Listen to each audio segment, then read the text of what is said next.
Everyone, welcome back. तो देखो, आज के लेक्चर में हम बात करने वाले हैं बॉन्ड एंथैल्पी के बारे में।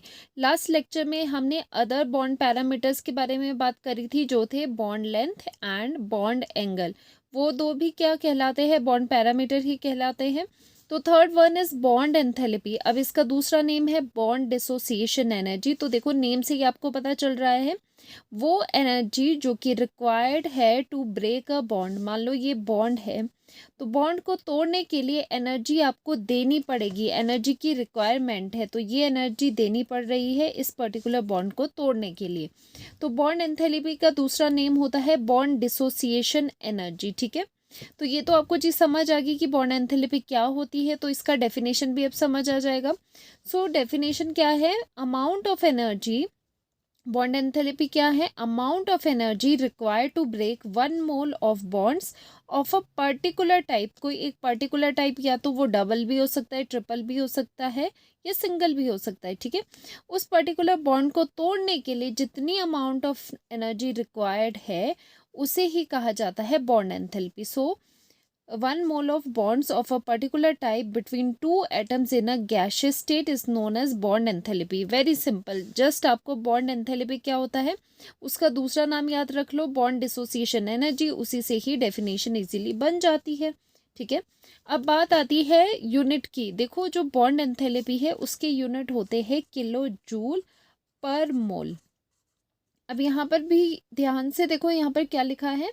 Amount of energy required to break 1 mole of bonds. यहाँ पर स्टैंडर्डाइज कर दिया है हमने कि 1 मोल ऑफ बॉन्ड्स को तोड़ने के लिए जितनी एनर्जी रिक्वायर्ड होती है वो कहलाती है बॉन्ड एंथैल्पी। सो यूनिट क्या आएगा? क्योंकि एनर्जी है तो किलो जूल लिख लिया यहाँ पर, और पर मोल लगा दिया। तो यूनिट कभी भी आपको पूछे बॉन्ड एंथैल्पी के, तो क्या होते हैं? किलो जूल पर मोल। ठीक है, और एनसीईआरटी में भी जो इसका रिप्रेजेंटेशन दिया गया है, जो रिप्रेजेंट किया गया है बॉन्ड एंथैल्पी को, वो किया गया है डेल्टा एच नेगेटिव, और यहाँ पर ए लिख लिया है नीचे छोटा सा। ठीक है, तो ये डिनोट करता है बॉन्ड एंथैल्पी को।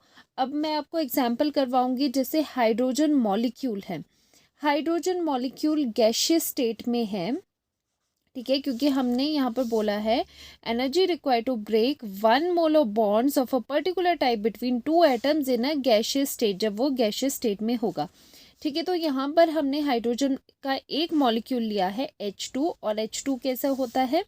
H2 होता है H सिंगल बॉन्ड H।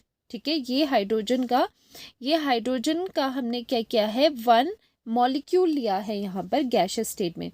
अब जब ये ब्रेक होगा इनटू इट्स एटम्स, तो हाइड्रोजन एटम और यहाँ पर दूसरा हाइड्रोजन एटम। तो ये चीज़ करवाने के लिए, इस बॉन्ड को तोड़ने के लिए जो एनर्जी यहाँ पर यूज़ हुई है, उसे हम ऐसे रिप्रेजेंट कर लेते हैं। रिप्रेजेंटेशन मैंने पहले ही आपको बताया है। ये बॉन्ड एंथैल्पी है, कितनी लगती है? 435.8 किलो जूल पर मोल। और आपको ये वैल्यू लर्न करने की बिल्कुल भी ज़रूरत नहीं है, जस्ट यहाँ पर आपको समझाने के लिए बताया जा रहा है। ठीक है, तो इतने अमाउंट ऑफ एनर्जी रिक्वायर्ड हुई यहाँ पर to break this H bond. ठीक है, तो ये था इसका बॉन्ड एंथैल्पी। इस पर्टिकुलर हाइड्रोजन और हाइड्रोजन के बीच में जो ये पर्टिकुलर बॉन्ड है, उसके लिए जितनी एनर्जी रिक्वायर्ड है इसको तोड़ने के लिए, that is called its bond enthalpy, और उसकी वैल्यू होती है ये।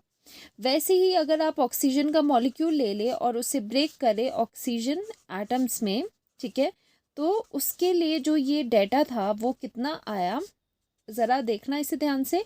498 किलो जूल पर मोल। ठीक है, ये डेटा इतना आया इसके लिए।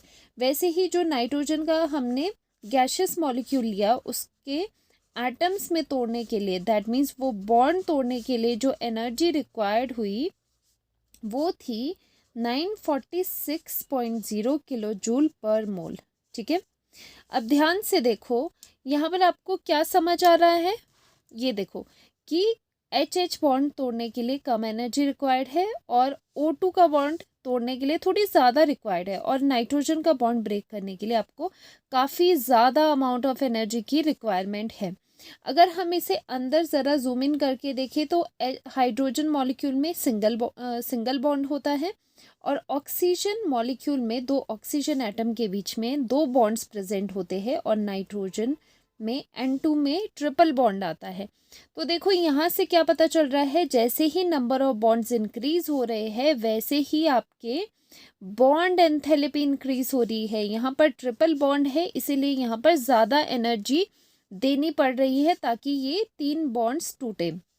वैसे भी एक चीज़ देख लो, ये मान लो कि एक स्टिक है आपके पास, ठीक है, इसे तोड़ना या फिर 2 स्टिक मैं लगा दूँ, इन दोनों को तोड़ना किसे तोड़ना ज़्यादा आसान है? ऑब्वियसली अगर सिंगल स्टिक आपके पास होगी, एक लकड़ी आपके पास होगी, उसको तोड़ना आपको आसान हो जाएगा, ऐसे करके आप ब्रेक कर लोगे। लेकिन अगर आपके पास 2 है या फिर आपके पास 3 स्टिक्स है तो उन्हें तोड़ना थोड़ा सा आपके लिए क्या हो जाएगा, मुश्किल हो जाएगा। वही कंसेप्ट यहाँ पर है कि ट्रिपल बॉन्ड को तोड़ने के लिए आपको ज़्यादा अमाउंट ऑफ एनर्जी देनी पड़ेगी एज़ कम्पेयर टू डबल और as compare to single bond. तो वही चीज़ यहाँ पर हो रही है, सिंगल डबल ट्रिपल बॉन्ड आ रहा है, तो इस बॉन्ड को ट्रिपल बॉन्ड को तोड़ने के लिए आपको ज़्यादा अमाउंट ऑफ एनर्जी देनी पड़ेगी। सो इसकी जो बॉन्ड एंथैल्पी है वो सबसे ज़्यादा है यहाँ पर, ठीक है। तो ट्रिपल बॉन्ड की जो बॉन्ड एंथैल्पी होती है वो ज़्यादा होती है as compare to double bond, और डबल की ज़्यादा होती है as compare to single bond, ठीक है। तो ये बहुत ही सिंपल वाला कंसेप्ट यहाँ पर रहा। तो यहाँ से एक जर्नलाइजेशन हम कर सकते हैं कि जो बॉन्ड एंथैल्पी होती है तो क्या लिख सकते हैं, bond enthalpy is directly proportional to bond strength. क्या हम लिख सकते हैं ये? बिल्कुल लिख सकते हैं कि बॉन्ड एंथैल्पी, जितना बॉन्ड स्ट्रॉन्ग होगा उतनी ही उसकी बॉन्ड एंथैल्पी ज़्यादा होगी। दैट मीन्स उतना ही आपको ज़्यादा एनर्जी देनी पड़ेगी उस बॉन्ड को तोड़ने के लिए, ठीक है। जैसे आप ये भी देख सकते हो कि अगर हम सिंगल बॉन्ड ले, ठीक है, कार्बन कार्बन सिंगल बॉन्ड को तोड़ने के लिए कम एनर्जी रिक्वायर्ड होगी और डबल को तोड़ने के लिए ज़्यादा एनर्जी रिक्वायर्ड होगी और ट्रिपल को तोड़ने के लिए सबसे ज़्यादा एनर्जी रिक्वायर्ड होगी, ठीक है। तो ये कंसेप्ट था बॉन्ड एंथैल्पी का। अब देखो, अब ये तो हमने सिंपल मॉलिक्यूल्स करे, ठीक है, जैसे H2O2 N2, ठीक है, जिसमें क्या है, सेम एटम्स है। लेकिन पॉलीएटॉमिक के केस में क्या होता है, अगर हम पॉलीएटॉमिक का केस ले, ठीक है, तो डिस्कस करते हैं यहाँ पर। फॉर पॉलीएटॉमिक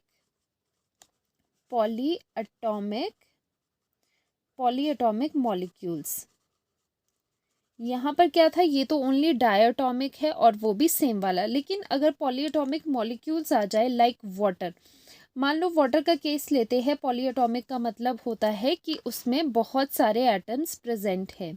तो यहाँ पर 3 एटम्स प्रेजेंट है, 2 सेम है, एक डिफरेंट है। अब इन केसेस के लिए बॉन्ड एंथैल्पी कैसे डिफाइन होगी?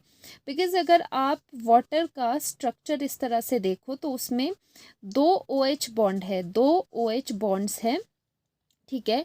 और हैरानी की बात यह है कि इन दोनों बॉन्ड्स को तोड़ने के लिए जो एनर्जी रिक्वायर्ड होगी वो दोनों की अलग अलग होगी। यस, तो इसे मैं यहाँ पर आपको इस तरह से बताती हूँ, जैसे वाटर है गैसियस स्टेट में, उसे आपने तोड़ा, H में गया, हाइड्रोजन एटम को अलग कर देंगे, OH को अलग कर देंगे गैसियस स्टेट में, ठीक है। इस प्रोसेस के लिए जो एनर्जी रिक्वायर्ड हुई, जो बॉन्ड एंथैल्पी लगी, उसको हम H1 करके डिनोट कर देते हैं, वो लगी 502 किलो जूल पर मोल। अगेन आपको ये वैल्यूज लर्न नहीं करनी है, ये आपको क्वेश्चंस में गिवन होगी अगर क्वेश्चन आया तो। और देखो ये आपने क्या किया, यहाँ से समझो, यहाँ पर आपने पहला OH बॉन्ड तोड़ दिया, उसके लिए इतनी एनर्जी आपको देनी पड़ी इस बॉन्ड को तोड़ने के लिए, ठीक है जी, टूट गया। अब आता है OH बच गया। अब इस OH को फर्दर क्या किया हमने, इस OH को फर्दर हमने तोड़ के ऑक्सीजन अलग कर दिया और हाइड्रोजन अलग कर दिया, ठीक है। तो इस प्रोसेस के लिए जो एनर्जी लगी, या आप कह सकते हो बॉन्ड एंथैल्पी लगी, उसकी वैल्यू है 427 किलो जूल पर मोल, ठीक है। तो गौर करने वाली ये बात है, लर्न नहीं करना है, सिर्फ गौर ये करना है कि जब हमने पहला बॉन्ड तोड़ा तो इतनी एनर्जी रिक्वायर्ड थी, एंड जब हमने दूसरा वाटर मॉलिक्यूल का दूसरा OH बॉन्ड तोड़ने की कोशिश करी तो हमें दूसरी वैल्यू लगी। बॉन्ड एंथैल्पी की वैल्यू उसके लिए डिफरेंट आई। अब ये क्यों होता है, इसका रीज़न ये होता है कि दोनों के लिए दोनों के डिफरेंट डिफरेंट एनवायरनमेंट हो जाते हैं। देखो जब पहले OH ये वाला बॉन्ड टूट रहा था तो उस केस में दूसरा OH भी वहाँ पर प्रेजेंट था। अब जब OH आपने तोड़ा तो ओनली ऑक्सीजन एंड हाइड्रोजन है, दैट मीन्स इसका एनवायरनमेंट चेंज हो गया है। तो रीज़न क्या है इसका, तो रीज़न है different chemical environments, different chemical environments. ठीक है, तो ये एक चीज़ देखो, यहाँ पर डिफरेंट डिफरेंट केमिकल एनवायरनमेंट के अकॉर्डिंग ही डिफरेंट डिफरेंट एनर्जीज रिक्वायर्ड होती है। वो चीज़ तो यहाँ से हमें इस डाटा से समझ आ गई, बट द प्रॉब्लम इज़ कि हम कैसे रिपोर्ट करेंगे total bond enthalpy for water molecule, लेकिन हमें एज अ मॉलिक्यूल इसकी वैल्यू रिपोर्ट करनी है, तो वो कैसे लिखेंगे। तो इस मॉलिक्यूल के लिए bond dissociation energy for OH bond कैसे आप बताओगे, उसके लिए आप यूज़ करते हो पॉलीएटॉमिक मॉलिक्यूल्स के लिए हमेशा याद रखना, उसके लिए बॉन्ड एंथैल्पी नहीं होती, वहाँ यूज़ करते हैं हम एक वर्ड विच इज़ एवरेज या फिर मीन बॉन्ड एंथैल्पी। ठीक है, मीन बॉन्ड एंथैल्पी। अब ये क्या है, अब देखो ये चीज़ हम यूज़ करते हैं फॉर पॉलीएटॉमिक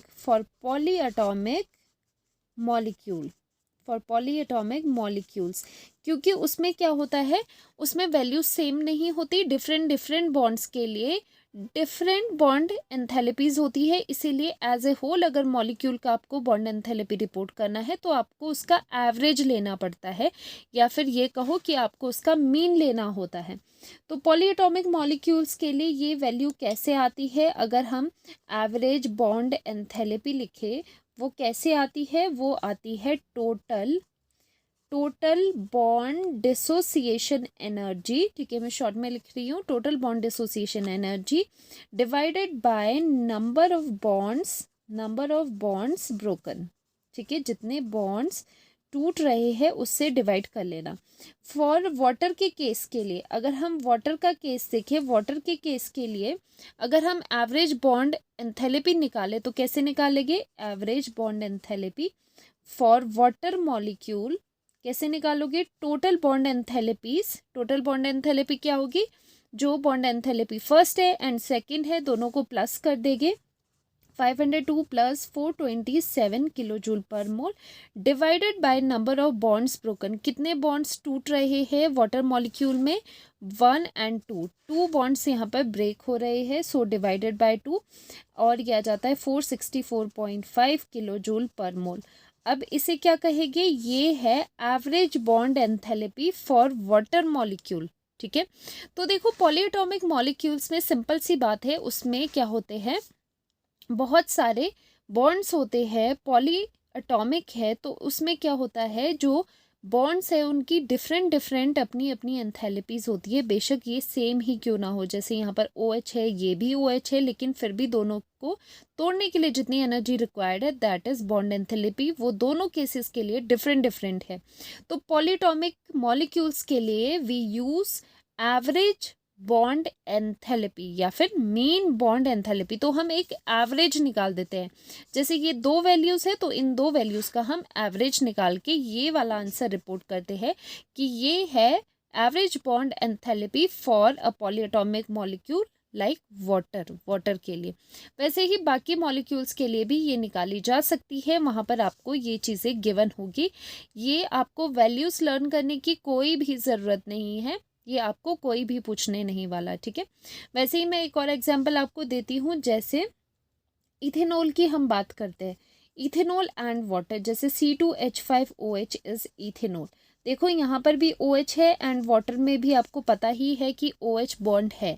दोनों में जो OH बॉन्ड की डिसोसिएशन एनर्जी है, बॉन्ड एंथैल्पी है, वो क्या है, दोनों में डिफरेंट डिफरेंट है। बेशक OH है, बेशक बॉन्ड एक ही तरह का है, ऑक्सीजन एंड हाइड्रोजन के बीच का बॉन्ड, लेकिन जो ये बॉन्ड एंथैल्पी है ये डिपेंड करती है केमिकल एनवायरनमेंट पे। इसका केमिकल एनवायरनमेंट इथेनॉल में OH का chemical environment is different and water में OH का chemical environment is completely different, इसीलिए इन दोनों की जो बॉन्ड एंथैल्पी है OH बॉन्ड की वो डिफरेंट है। तो यहाँ से पता चला कि ये डिपेंड करती है केमिकल एनवायरनमेंट पर भी, ठीक है। तो इतना ही था इसमें बॉन्ड एंथैल्पी में, और इसी के साथ हमारा थर्ड जो बॉन्ड पैरामीटर है वो भी कंप्लीट हो जाता है, विच इज़ बॉन्ड एंथैल्पी। तो नेक्स्ट लेक्चर में हम लास्ट पैरामीटर करने वाले हैं विच इज़ बॉन्ड ऑर्डर, और उसी के साथ साथ हम कुछ एक रिलेशंस करेंगे बॉन्ड ऑर्डर के with bond enthalpy and bond length. तो मिलते हैं नेक्स्ट लेक्चर में, बाय बाय, सी यू।